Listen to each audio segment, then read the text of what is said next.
শেখৰজ্যোতি বোলা নামৰ প্ৰাণীটোৱে ইমান দিন কোৱা নাছিলে, কেৱল আজি কৈছে। ইয়াৰ আঁৰত কি ৰহস্য আছে, সেই ৰহস্য নিশ্চয়কৈ CIDয়ে উলিয়াবলৈ চেষ্টা কৰিব। কাৰণ আমি যিখিনি খবৰ পাইছোঁ বা শেখৰজ্যোতি গোস্বামী যেতিয়া অসমলৈ আহিছিল ছিংগাপুৰৰ পৰা, তেতিয়া একেলগে আহিছিলে জুবিন গাৰ্গৰ নশ্বৰ দেহৰ সৈতে একেলগে আহিছিল। আৰু সেই সময়ছোৱাত তেওঁ আহি দুই এটা সংবাদ মাধ্যমত মন্তব্য কৰিছিল আৰু পৰৱৰ্তী সময়ত আটাইকেইটা সংবাদ প্ৰতিষ্ঠানতে মন্তব্য কৰিছিল যে তাত কি ধৰণৰ ঘটনা হৈছিল সকলোখিনি ঘটনা বৰ্ণনা কৰিছে। কিন্তু তাৰ পিছতো 4 দিন যেতিয়াই CIDয়ে জেৰা চলাইছিল, সেই 4 দিন পাছতো কিন্তু তেওঁ এই কথাখিনি কোৱা নাছিল। কালিৰ দিনটোতো কোৱা নাছিল। আজিৰ দিনটোত কিয় ক'লে? আজিৰ দিনটোত CIDয়ে কালিৰ দিনটোত ইতিমধ্যে তেওঁক গ্ৰেপ্তাৰ কৰিছে। অমৃতপ্ৰভা মহন্ত আৰু শেখৰজ্যোতি গোস্বামী দুয়োজনকে গ্ৰেপ্তাৰ কৰিছে। আৰু তাৰ পাছত আজিৰ দিনটোত যি সেই বিস্ফোৰক তথ্য বা বিস্ফোৰক ভাষ্য তেওঁ প্ৰদান কৰিছে, ৰিমাণ্ড নোট যি লিখা হয়, সেই ৰিমাণ্ড নোটত লিখিছে যে তাৰ সমগ্ৰ যিটো কাহিনী বা সমগ্ৰ যিটো ঘটনা, সেই ঘটনাটো কেনেধৰণে হৈছিল বা সেই ঘটনাটো ঘটি থকা সময়ছোৱাত কি কি হৈছিল, সেই সকলোখিনি কথা নোট আকাৰে তেওঁ লিখিছে আৰু লিখি CID বা SITক জমা দিছে। তাত তেওঁ এটা কথা গুৰুত্বপূৰ্ণ কথা কৈছে যে জুবিন গাৰ্গক যি খাদ্য খোৱা হৈছিল, সেই খাদ্যৰ লগত বিষ মিহলাই দিয়াৰ কথা তেওঁ কৈছে। সেইটো অভিযোগ উত্থাপন হৈছে। আমি ভিতৰৰ সূত্ৰৰ পৰা এই খবৰটো পাইছোঁ। আৰু তাৰ সমান্তৰালভাৱে যিটো সময়ত জুবিন গাৰ্গে সাগৰত সাঁতুৰি আছিল, সেই সাঁতুৰি থকা সময়ছোৱাত এই সিদ্ধাৰ্থ শৰ্মা বোলা নামৰ যিটো প্ৰাণী, এই প্ৰাণীটোৱে কোনো ধৰণৰ বাধা প্ৰদান কৰা নাছিল, বৰঞ্চ এই প্ৰাণীটোৱে কৈছিল যে যাবলৈ দিয়া, এই ধৰণৰ ঘটনা কৈছিল, এই ধৰণৰ কথা কৈছিল। আৰু এই কথাখিনি যিখিনি তাত ঘটনা ঘটিছিল, এই ঘটনাখিনি বা সেই দৃশ্যসমূহ অমৃতপ্ৰভা নামৰ সেই যুৱতীগৰাকীয়ে সেইখিনি ৰেকৰ্ডিং কৰি ৰাখিছিল মোবাইলত। আৰু সেইগৰাকী যুৱতীয়ে খণ্ড খণ্ডকৈ প্ৰতিটো ভিডিঅ' সামাজিক মাধ্যমত বা সংবাদ মাধ্যমলৈ প্ৰেৰণ কৰিছিল। প্ৰথম অৱস্থাত এই অমৃতপ্ৰভা মহন্তয়ো এই কথাখিনি স্বীকাৰ কৰা নাছিল আৰু শেখৰজ্যোতিয়েও স্বীকাৰ কৰা নাছিল, কেৱল আজিৰ দিনটোত স্বীকাৰ কৰিছে। আৰু স্বীকাৰ কৰি আজিৰ দিনটোত এই বিস্ফোৰক ভাষ্যটো প্ৰদান কৰিছে আৰু প্ৰদান কৰাৰ পাছতে অসমৰ সংবাদ মাধ্যমত প্ৰকাশিত হৈছে। তাৰ দ্বিতীয়টো কথা হ'ল যে সিদ্ধাৰ্থ শৰ্মাৰ আচলতে হত্যা কৰিলে কিয় বা হত্যা কৰিছিল নেকি, এই ধৰণৰ অভিযোগ নিশ্চয়কৈ প্ৰশ্ন উত্থাপন হ'ব। কিয় হত্যা কৰিছিল, এই ধৰণৰ কথা উত্থাপন নিশ্চয়কৈ হ'ব। যদিহে হত্যা কৰিছিল, তেতিয়াহ'লে এইসমূহ প্ৰশ্ন হ'ব। এইসমূহ প্ৰশ্নৰ অৱতাৰণা হোৱাৰ লগে লগে সম্পূৰ্ণ আৰ্থিক লেনদেনটোৰ কথা আহিব। কাৰণ আমি যিখিনি খবৰ পাইছোঁ বিশেষ সূত্ৰৰ তৰফৰ পৰা, যে জুবিন গাৰ্গৰ যিটো মিউজিক LLP, সেই মিউজিক LLPত এইগৰাকী সিদ্ধাৰ্থ শৰ্মাৰ তাত অংশ আছিল। জুবিন গাৰ্গৰ সৈতে যেতিয়া ছিংগাপুৰলৈ সিদ্ধাৰ্থ শৰ্মা গৈছিল, ছিংগাপুৰলৈ যোৱা 2 দিন পূৰ্বে গুৱাহাটীত কাজিয়াত লিপ্ত হৈছিল বুলিও আমাৰ হাতত খবৰ কিছু আহি পৰিছে। বিভিন্ন প্ৰসংগত বিভিন্ন লোকে কৈছে যে জুবিন গাৰ্গৰ সৈতে এই সিদ্ধাৰ্থ শৰ্মা বোলা নামৰ প্ৰাণীটোৱে কাজিয়া কৰিছিল আৰু জুবিন গাৰ্গে মোবাইলটোও ভাঙিছিল বুলি যিটো কথা, সেই কথা ওলাই আছে। যদিহে সেইসমূহ কথা সঁচা হয়, অতি ডাঙৰ কথা। যদিহে হত্যা কৰা হৈছে জুবিন গাৰ্গক, অতি ডাঙৰ কথা। অসমবাসী ৰাইজে কিন্তু কোনো পধ্যে ৰেহাই নিদিয়ে। এই যদি হত্যা কৰিছে, এই হত্যাকাৰীক কোনো ধৰণৰ ৰেহাই নিদিয়ে। কাৰণ যিখিনি কথা ওলাই আছে, তেওঁলোকৰ ফালৰ পৰাই যিখিনি কথা ওলাই আছে, আজিৰ দিনটোত শেখৰজ্যোতি গোস্বামীয়ে সেই কথাখিনি কৈছে। সেই কথাখিনি যদি সঁচা হয়, তেতিয়াহ'লে কি ধৰণে আচলতে অসমবাসী ৰাইজে এই সিদ্ধাৰ্থ শৰ্মা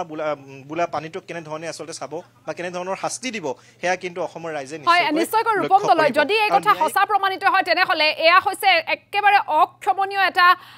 অপৰাধ। এই কথা কেতিয়াও অসমৰ ৰাইজে ক্ষমা নকৰে। সিদ্ধাৰ্থ শৰ্মা কেতিয়াও ক্ষমাৰ যোগ্য নহয়। কিন্তু আটাইতকৈ ডাঙৰ প্ৰশ্নটো এতিয়া ৰাইজে উত্থাপন কৰিছে, শেখৰজ্যোতি গোস্বামীয়ে যদি সকলোবোৰ কথা গম পাইছিল, সিদ্ধাৰ্থ শৰ্মাই জুবিন গাৰ্গক বিষপান কৰোৱাইছে বুলি যদি শেখৰজ্যোতিয়ে গম পাইছিল, সেই সময়তে কিয় বাধা নিদিলে? বা শেখৰজ্যোতি গোস্বামীয়ে যে এতিয়া মুখ খুলিছে, এতিয়া যে সিদ্ধাৰ্থৰ গালৈ সকলো দুখ ঠেলি দি নিজক বচোৱাৰ চেষ্টা কৰিছে নেকি, বা কাৰোবাৰ প্ৰৰোচনাত পৰি কাৰোবাক বচাবলৈ চেষ্টা কৰিছে নেকি শেখৰজ্যোতি গোস্বামীয়ে, এই প্ৰশ্নসমূহো কিন্তু এতিয়া ৰাইজৰ মনলৈ আহিছে। নিশ্চয়কৈ আইচেংভা, সেই প্ৰশ্নসমূহ নিশ্চয়কৈ আহিব। কাৰণ শেখৰজ্যোতি গোস্বামী বাচিবৰ কাৰণে বা তেওঁ বাচি যাবৰ কাৰণে এই কথাখিনি ক'ব পাৰে, সেয়াও হ'ব পাৰে। দ্বিতীয়তে এয়াও হ'ব পাৰে যে সিদ্ধাৰ্থ শৰ্মা, শ্যামকানু মহন্ত বা আটাইকেইগৰাকী ব্যক্তিয়ে মিলিত হৈ এই কাণ্ডটো কৰিলে নেকি, সেই কথাও হ'ব পাৰে। কাৰণ জুবিন গাৰ্গৰ যিখিনি মিউজিক LLP বা যিখিনি তেওঁৰ কৰ্মৰাজি, সেই কৰ্মৰাজিখিনি যথেষ্ট আৰ্থিক অনুদান আছে বা সেই আৰ্থিক অনুদান তেওঁলোকে তাৰ অংশ ইতিমধ্যে যিহেতু সিদ্ধাৰ্থ শৰ্মাই ল'বলৈ চেষ্টা কৰিছিল বা অংশীদাৰিত্ব ইতিমধ্যে লৈছে বুলি কৈছে। কাৰণ সেই কথাখিনি প্ৰকাশিত হৈছে, নাইবা গৰিমা শইকীয়া গাৰ্গেও কৈছে যে কিছু অংশীদাৰিত্ব, বা জুবিন গাৰ্গেও কৈ গৈছে, বহুকেইটা ইণ্টাৰভিউত তেওঁ কৈ গৈছে যে কিছু অংশীদাৰিত্ব সিদ্ধাৰ্থ শৰ্মাই লয় বা সেই ধৰণে লৈছে। গতিকে এই সকলোখিনি কথা কথা পোহৰলৈ আহিবলৈ হ'লে SIT-য়ে তদন্তটো খুব সূক্ষ্মভাৱে কৰিব লাগিব কোনো ধৰণৰ খুঁটি নাতি ৰ'ব দিব নালাগিব কাৰণ আমি যিখিনি খবৰ পাইছোঁ CID-য়ে খুব সূক্ষ্মভাৱে তদন্ত প্ৰক্ৰিয়াটো আগবঢ়াই লৈ গৈছে কাৰণ 14 দিনৰ ৰিমাণ্ডত লৈছে অতি কম দিন নহয় 14 দিনৰ ৰিমাণ্ডত লৈছে আৰু 14 দিনত নানান কথা ওলাব নিশ্চয় প্ৰত্যেকটো দিনতে নতুন নতুন কথা ওলাব কাৰণ প্ৰত্যেক দিনাই জেৰা কৰা হ'ব মাৰাথান জেৰা কৰা হ'ব প্ৰত্যেকটো কথা নিশ্চয়কৈ ওলাব কিন্তু শ্যামকানু মহন্ত কাৰণ শ্যামকানু মহন্ত ইতিমধ্যেই উচ্চতম ন্যায়ালয়ত তেওঁ লেখ আবেদন দাখিল কৰিছে লেখ আবেদন দাখিল কৰি তাত বিভিন্ন কথা উল্লেখ কৰিছে শ্যামকানু মহন্তই বাছি যাবলৈ চেষ্টা কৰিছে এতিয়া ন্যায়িক প্ৰক্ৰিয়াটোৰ কথাও আহিছে অসমৰ অধিবক্তা সমাজে এটা কথা কৈছে যে অসমৰ অধিবক্তা সমাজে তেওঁৰ কাষত থিয় নিদিয়ে বাহিৰৰ অধিবক্তাসকলকো তেওঁলোকে দাবী কৰিছে যে জুবিন গাৰ্গৰ এই যি ৰহস্য ফাদিল হ'ব লাগে তাত তেওঁলোকে ওকালতি কৰিব নালাগে এই ধৰণৰ কথা কৈছে কিন্তু এতিয়া কথাটো হ'ল যে শেখৰজ্যোতি গোস্বামী আৰু অমৃত প্ৰভা মহন্ত বিগত কেইদিনত যি ধৰণে জেৰা চলোৱা হৈছিল সেই জেৰাত কিন্তু তেওঁলোকে এই ধৰণৰ কথা কোৱা নাছিল আজি কেৱল কৈছে আৰু অমৃত প্ৰভা মহন্তৰ যিখিনি কথা বা যিখিনি স্বীকাৰোক্তি সেই স্বীকাৰোক্তিত অমৃত প্ৰভা মহন্তই কৈছে আজি ইমান দিন কোৱা নাছিল আজি কৈছে যে যিখিনি তাত ভিডিঅ' তেওঁ প্ৰস্তুত কৰিছিল সেই ভিডিঅ'খিনি প্ৰস্তুত কৰি প্ৰেৰণ কৰিবলৈ মানা কৰিছিল ধমক দিছিল আৰু তাত যিখিনি ঘটনা হৈছিল এই ঘটনাখিনি বাহিৰত উলিয়াবলৈ মানা কৰিছিল বা ধমক দিছিল সিদ্ধাৰ্থ শৰ্মাই তাৰ উপৰিও যেতিয়া জুবিন গাৰ্গে যেতিয়া পানীত সাঁতুৰি অবাক হৈ পৰিছিল বা তেওঁৰ বাকৰুদ্ধ হৈ পৰিছিল তেওঁৰ উশাহ নিশাহ নোহোৱা হৈ গৈছিল সেই সময়ছোৱাত যেতিয়া মুখেৰে জুবিন গাৰ্গৰ ফেন ওলাইছিল ফেন ওলোৱা সময়ছোৱাত সিদ্ধাৰ্থ শৰ্মা বোলা নামৰ প্ৰাণীটোৱে কৈছিল যে জুবিন গাৰ্গৰ গেছৰ প্ৰব্লেম আছে বা গেষ্ট্ৰিকৰ প্ৰব্লেম আছে সেইকাৰণে ফেন ওলাইছে এই ধৰণৰ এটা তুলুঙা মন্তব্য কৈ তেওঁ আঁতৰিব খুজিছিল কাৰণ যদিহে এই হত্যাকাণ্ড যদি সঁচাকৈ হত্যাকাণ্ড হয় তেতিয়াহ'লে এয়া যে পূৰ্ব পৰিকল্পিত সেয়া কিন্তু নিশ্চিত হৈছে কাৰণ অসমত নহয় ছিংগাপুৰলৈ গৈছে ছিংগাপুৰৰ প্ৰবাসী অসমীয়াৰ সৈতে আৰু যিটো স্থানত গৈছে সামাজিক মাধ্যমত বা আমি যিখিনি অধ্যয়ন কৰি যিখিনি পাইছোঁ যিটো দ্বীপলৈ গৈছে সেই দ্বীপটো অতি ভয়ংকৰ আৰু সেই দ্বীপটোত কেৱল কোভিডৰ সময়ত যদি চাওঁ আমি যিসমূহ মৃতদেহ আছিলে ছিংগাপুৰত সেই মৃতদেহসমূহ ৰখাৰ ঠাইও আছিলে বুলি বিভিন্ন প্ৰসংগত ওলাইছে বাতৰি কাকতত বা টেলিভিশ্যনত আমি পাইছোঁ বা অধ্যয়ন কৰি যিখিনি পাইছোঁ সেইখিনিৰ পৰা সেইটো প্ৰমাণিত হৈছে সেই দ্বীপটো অতি ভয়ংকৰ সেই দ্বীপটোলৈকে স্থানীয় লোক কেতিয়াও নাযায় সেই দ্বীপটোলৈ কিয় নিয়া হৈছিল সকলোবোৰ প্ৰশ্ন আহিব সকলোবোৰ প্ৰশ্ন অসমৰ ৰাইজৰ মনত আহিব আজিৰ দিনটোত বিশেষকৈ এই খবৰটো বিয়পাৰ লগে লগে গতিকে এতিয়া অসম আৰক্ষী নাইবা CID দলে বা অসম চৰকাৰে সমগ্ৰ তদন্ত প্ৰক্ৰিয়াটো কেনেধৰণে আগবঢ়াই লৈ যায় সেয়া লক্ষণীয় হ'ব কাৰণ যিখিনি অভিযোগ উত্থাপন হৈছে অক্ষমনীয় অসমৰ ৰাইজে কেতিয়াও এই যিটো অভিযোগ এই অভিযোগটো যদি সঁচা প্ৰমাণিত হয় কেতিয়াও ক্ষমা নকৰে প্ৰতিগৰাকী ভাৰতীয় কেতিয়াও ক্ষমা নকৰে কাৰণ জুবিন গাৰ্গ অসমৰ সম্পদ অসমৰ স্বাভিমান অসমৰ গৌৰৱ গতিকে জুবিন গাৰ্গৰ ক্ষেত্ৰত কোনেও কম্প্ৰমাইজ কৰিব নোৱাৰে মুখ্যমন্ত্ৰী ডাঙৰীয়াই ইতিমধ্যে স্পষ্ট কৰি কৈছে যে জুবিন গাৰ্গৰ হত্যাকাণ্ড আৰু তেওঁ এটা কথা ইতিমধ্যে এই কথাটো উল্লেখ কৰিব লাগিব কাৰণ আজি কিছুদিন পূৰ্বে মুখ্যমন্ত্ৰী ডক্টৰ হিমন্ত বিশ্ব শৰ্মাই যেতিয়া লাইভ আহিছিল সন্ধিয়া সময়ত তেওঁ এটা কথা কৈছিলে আজিৰ পৰা প্ৰায় 4 দিন পূৰ্বে সেই কথাটো উল্লেখ কৰিছিল তেওঁ কৈছিল যে জুবিন গাৰ্গৰ হত্যাকাণ্ডৰ লগত জড়িত কোনো লোকে হাৰি যাব নোৱাৰিব প্ৰত্যেকগৰাকী লোকে তদন্তৰ আওতালৈ আহিব আৰু সেই দিনাই কিন্তু ক্ষিপ্ৰতাৰে তদন্ত আগবঢ়াইছে মুখ্যমন্ত্ৰীগৰাকী অতি তৎপৰতা দেখাইছে বিষয়টোত কিন্তু গুৰুত্বপূৰ্ণ কথাটো হৈছে যে শেখৰজ্যোতি গোস্বামীৰ যিখিনি কথা তাৰ পৰা এইটো ধাৰণা কৰিব পাৰি যে পূৰ্ব পৰিকল্পিত আছিল গোটেই ঘটনাটো জুবিন গাৰ্গক এটা নিৰ্জন দ্বীপলৈ যলৈ আচলতে স্থানীয় লোক নাযায় তেনে এটা দ্বীপলৈ লৈ যোৱা হৈছিল আৰু তাত জুবিন গাৰ্গক বিপান কৰে হত্যা কৰা হৈছিল তাৰ মানে কথাটো এতিয়া এনেকুৱা হ'ল যে জুবিন গাৰ্গে ইমান দিনে যাক বিশ্বাস কৰি আছিল আচলতে গাখীৰ খুৱাই জুবিন গাৰ্গে খাপ পুহি আছিল এনে ধৰণৰ এটা কথা হৈ পৰিছে এতিয়া নিশ্চয়কৈ আশংকা গাখীৰ খুৱাই সাপ পোহাৰ নিচিনা হৈছে কাৰণ আমি সৰুৰে পৰা দেখি আহিছোঁ যে জুবিন গাৰ্গে প্ৰায় 14 বছৰ ধৰি এই দুজন ব্যক্তি শেখৰজ্যোতি গোস্বামী 14 বছৰ পূৰ্বৰ পৰাই আছিল আৰু সিদ্ধাৰ্থ শৰ্মা নামৰ প্ৰাণীটোৱে শেখৰজ্যোতি গোস্বামী থকাৰ পিছত আহিছে অৰ্থাৎ 2014 চনত আহিছে জুবিন গাৰ্গৰ মেনেজাৰ হিচাপে জুবিন গাৰ্গে এটা ইণ্টাৰভিউত কৈছে যে জুবিন গাৰ্গে এই কথাটো কৈছিল যে সিদ্ধাৰ্থ শৰ্মাই তলত আহি ৰৈ আছিলে জুবিন গাৰ্গক লগ কৰিবৰ কাৰণে 2 দিন লগ নাপালে 3 দিন জুবিন গাৰ্গে লগ কৰিলে আৰু জুবিন গাৰ্গে কৈছিল জুবিন গাৰ্গক সিদ্ধাৰ্থ শৰ্মাই কৈছিল যে মই আপোনাক মেনেজ কৰিব বিচাৰোঁ মই আপোনাৰ মেনেজ কৰাৰ নামত এটা অংশীদাৰিত্ব এটা কিছু অংশ টকা ল'ম সেই কথাটো কৈছিল আৰু জুবিন গাৰ্গে ইণ্টাৰভিউত কৈছে জুবিন গাৰ্গে মান্তি হৈ সেই কথাখিনি কৈছে কাৰণ সিদ্ধাৰ্থ শৰ্মা নামৰ এই প্ৰাণীটোক চিনাকি কৰাই দিয়া মেইন মানুহগৰাকী হৈছে জুবিন গাৰ্গ আৰু জুবিন গাৰ্গকে কিন্তু গাখীৰ খাই সাপ পোৱাৰ নিচিনা হ'ল জুবিন গাৰ্গে এই কথাখিনি আচলতে টাৰ্চেল মিত্তালে কৈছিল যিয়ে আচলতে জুবিন গাৰ্গক মেনেজ কৰিছিল এই কথাখিনি টাৰ্চেল মিত্তালৰ আছিল আৰু টাৰ্চেল মিত্তালৰে আচলতে মানুহ হৈছে সিদ্ধাৰ্থ শৰ্মা হয় ৰূপম দলৈ চাওক অতি গুৰুত্বপূৰ্ণ কথা এইটোৱে যে টাৰ্চেল মিত্তাল আৰু সিদ্ধাৰ্থ শৰ্মা এটা মুদ্ৰাৰ ইপিঠি কাৰণ তাৰসেম মিত্তালে সিদ্ধাৰ্থ শৰ্মাক জুবিন গাৰ্গৰ ওচৰলৈ আনিছিল সেই কথা সকলোৱে জানে কাৰণ আমি পূৰ্বতে দেখিছিলোঁ তাৰসেম মিত্তালে সকলো চোৱা চিতা কৰিছিল আৰু শেহতীয়াভাৱে জুবিন গাৰ্গে এটা ইণ্টাৰভিউত এগৰাকী সাহিত্যিকৰ ইণ্টাৰভিউত এই কথাটো কৈছিল যে তাৰসেম মিত্তালে কৈছে যেতিয়া জুবিন গাৰ্গৰ ওচৰলৈ গৈছিল এখন নথি লৈ গৈছিল আৰু সেই নথিখনত এগ্ৰিমেণ্ট কপি সেই এগ্ৰিমেণ্ট জুবিন গাৰ্গৰ সৈতে কৰিব লাগে সেই কথা কিন্তু আগৰে পূৰ্বৰে সেই কথাটো যদি হয় জুবিন গাৰ্গৰ এই হত্যাকাণ্ড যদি হত্যাকাণ্ড হৈছে তেতিয়াহ'লে তাৰসেম মিত্তালক তদন্তৰ আওতালৈ আহিব লাগিব কাৰণ তাৰসেম মিত্তাল আৰু সিদ্ধাৰ্থ শৰ্মাই মিলি জুবিন গাৰ্গৰ সৈতে এটা এগ্ৰিমেণ্ট কৰিব বিচাৰিছিল বুলি বিভিন্ন খবৰ ওলাই আছে আৰু সেই কথাটো পৰিয়ালৰ লোকে কেতিয়াও গম নাপায় বা পৰিয়ালৰ লোকৰ অজ্ঞাতে সেই কামটো তেওঁলোকে কৰিব বিচাৰিছিল তাৰসেম মিত্তাল আৰু সিদ্ধাৰ্থ শৰ্মাই এটা এগ্ৰিমেণ্ট কপি লৈছিল আৰু সেই এগ্ৰিমেণ্ট কপিটো জুবিন গাৰ্গক ছিগনেচাৰ কৰিবলৈ দিয়া বুলি বিভিন্ন প্ৰসংগত কথা ওলাই আছে যদিহে সেই কথাটো সঁচা হয় তেতিয়াহ'লে সম্পূৰ্ণ আৰ্থিক দিশটোৰ কথা পোহৰলৈ আহিব লাগিব কাৰণ সম্পূৰ্ণ আৰ্থিক যিখিনি ঘটনা বা আৰ্থিক যিখিনি যিটো দিশ সেই আৰ্থিক দিশটো তেওঁলোকৰ হাতলৈ নিবলৈ বিচাৰিছিল হয়তো তেওঁলোকৰ হাতলৈ নিবলৈ বিচাৰিছিল যাৰ কাৰণে এই ধৰণৰ ঘটনা সংঘটিত কৰিলে আৰু যিটো ঘটনা সংঘটিত কৰিলে সেয়া সকলোৱে জানে গাৰ নোম শিৱৰি উঠা দৃশ্য জুবিন গাৰ্গ একেবাৰে অসুস্থ আৰু যেতিয়া আমি শেহতীয়াভাৱে জুবিন গাৰ্গ যেতিয়া অসুস্থ হৈছিল নেমকেয়াৰ হাস্পতালত যেতিয়া ভৰ্তি হৈছিল সেই সময়ছোৱাতো আমি জুবিন গাৰ্গৰ যেতিয়া খবৰ ল'বলৈ গৈছিলোঁ ডাক্তৰে অৰ্থাৎ নেমকেয়াৰ হাস্পতালৰ যিগৰাকী এমডি গৰাকী এটা কথা কৈছিল স্পষ্টকৈ যে পানী আৰু জুই এই দুটাৰ পৰা তেওঁক আঁতৰাই ৰাখিব লাগিব পানী আৰু জুইৰ পৰা আঁতৰাই ৰাখিবৰ কাৰণে সিদ্ধাৰ্থ শৰ্মাক ব্যক্তিগতভাৱে নেমকেয়াৰ হাস্পতালৰ ডাক্তৰে কৈছিল কিন্তু সেইসমূহকো আওকাণ কৰি জুবিন গাৰ্গক সেই অৱস্থাত লৈ গৈছে আৰু তাৰ পাছত সেই ধৰণৰ ঘটনাটো সংঘটিত হ'ল হয়তো প্ৰি প্লেনিং হ'ব পাৰে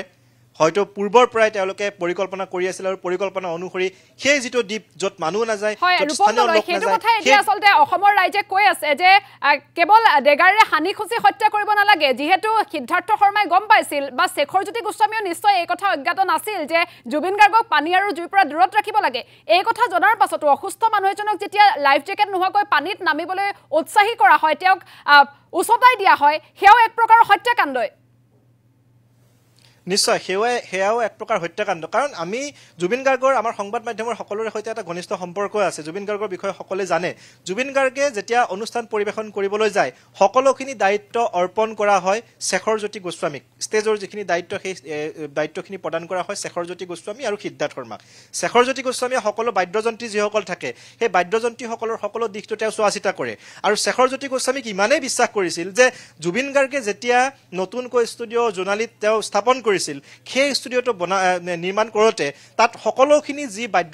বাদ্যযন্ত্ৰ আছে সেই বাদ্যযন্ত্ৰখিনি অনাৰ দায়িত্ব শেখৰজ্যোতি গোস্বামীক দিছিল আটাইতকৈ গুৰুত্বপূৰ্ণ কথা এইটোৱে যে সেই ধৰণে শেখৰজ্যোতি গোস্বামীক বিশ্বাস কৰিছিল জুবিন গাৰ্গে কিন্তু সেইটো শেখৰজ্যোতি গোস্বামীয়ে এতিয়া শেষত গৈ গাখীৰ খাই সাপ পোহাৰ নিচিনা এতিয়া সাপ হৈ খোটাৰ নিচিনা কাণ্ড কৰিছে কাৰণ যিটো কথা শেখৰজ্যোতি গোস্বামীয়ে জানিছিল কাৰণ সেই সময়ছোৱাত তাত যদি চোৱা হয় ভিডিঅ'সমূহ চোৱা হয় শেখৰজ্যোতি গোস্বামী পানীত সাঁতুৰি আছিল সকলোখিনি কথা শেখৰজ্যোতি গোস্বামী জানে কিন্তু শেহতীয়াভাৱে যেতিয়া শেখৰজ্যোতি গোস্বামী অসমলৈ আহিলে সংবাদ মাধ্যমৰ সন্মুখতেই হওক বা আৰক্ষীৰ সন্মুখতেই হওক বা CIDৰ সন্মুখতেই হওক কোনো ধৰণৰ কথা কিন্তু তেওঁ কোৱা নাছিল বিগত প্ৰায় 14 দিন হ'ল এতিয়ালৈকে কোনো ধৰণৰ কথা কোৱা নাছিল কেৱল শেষত আজিৰ দিনটোত তেওঁ সকলোখিনি ঘটনা তেওঁ ৰিমাণ্ড নোটত লিপিবদ্ধ কৰি SITক দিছে আটাইতকৈ ডাঙৰ কথা আচলতে সকলোখিনি লোকেই তাত জড়িত আছিল নেকি সেই ধৰণৰ প্ৰশ্ন উত্থাপন হয় অমৃতপ্ৰভা মহন্ত শ্যামকানু মহন্তটো আছে কাৰণ শ্যামকানু মহন্তই কেৱল বেপাৰৰ কাৰণে ব্যৱহাৰ কৰিছিল জুবিন গাৰ্গক গতিকে তেওঁৰ প্ৰসংগটো আছেই কিন্তু সিদ্ধাৰ্থ শৰ্মাৰ সৈতে শ্যামকানু মহন্তও মিলিত হৈ থাকিব পাৰে কাৰণ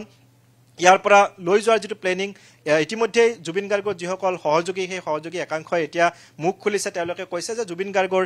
ছিংগাপুৰলৈ যাবৰ ইচ্ছা নাছিল জুবিন গাৰ্গ অসুস্থ কিন্তু জোৰ কৰি শ্যামকানু মহন্তই লৈ গৈছিল গতিকে সিদ্ধাৰ্থ শৰ্মা নাইবা সিদ্ধাৰ্থ শৰ্মা আৰু শ্যামকানু মহন্ত দুয়োগৰাকীৰ হয়তো প্লেনিং হ'ব পাৰে হয়তো পূৰ্বৰ পৰাই তেওঁলোকে চিন্তা কৰি আছিল কেনেধৰণে নিয়া হ'ব কেনেধৰণে গোটেইখিনি কাম কৰা হ'ব সেই কথা চিন্তা কৰি আছিল আৰু সেইদিনাখন যিটো ঘটনা সংঘটিত হৈছিল যেতিয়া ইয়তত তেওঁলোকে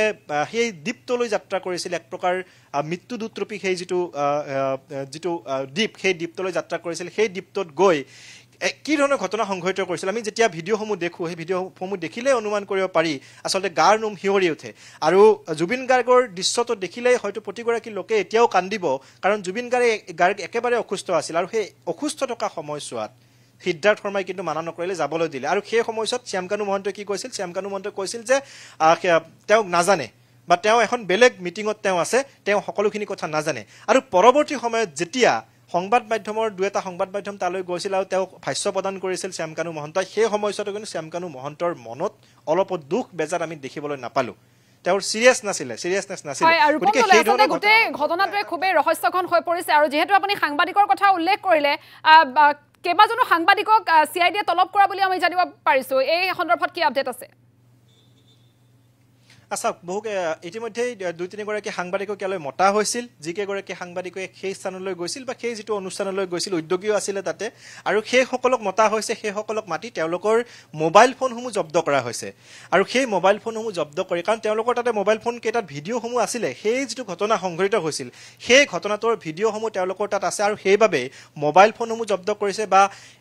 মোবাইল সিদ্ধাৰ্থ শৰ্মাৰ লগত ফোনত কি ধৰণৰ কথা বতৰা চলিছিল সেইসমূহ যাতে তথ্যপাতি সকলোখিনি উলিয়াব পাৰে CID বা নাইবা SIT দলে সেই কাৰণে তেওঁলোকৰ মোবাইল ফোন কেইটা জব্দ কৰা হৈছে আৰু মোবাইল ফোন কেইটা CIDৰ হাতত আছে তেওঁলোকক জেৰা কৰি থকা হৈছে যেতিয়াই মাতে তেওঁলোক ইয়াত আহি উপস্থিত হ'ব লাগিব আজি দিনটোতে এগৰাকী সাংবাদিকক জেৰা কৰা হৈছিল আৰু তেওঁ আজি ওলাই গৈছে তেওঁ যেতিয়াই মাতে তেতিয়া আহিব লাগিব তাৰ সমান্তৰালভাৱে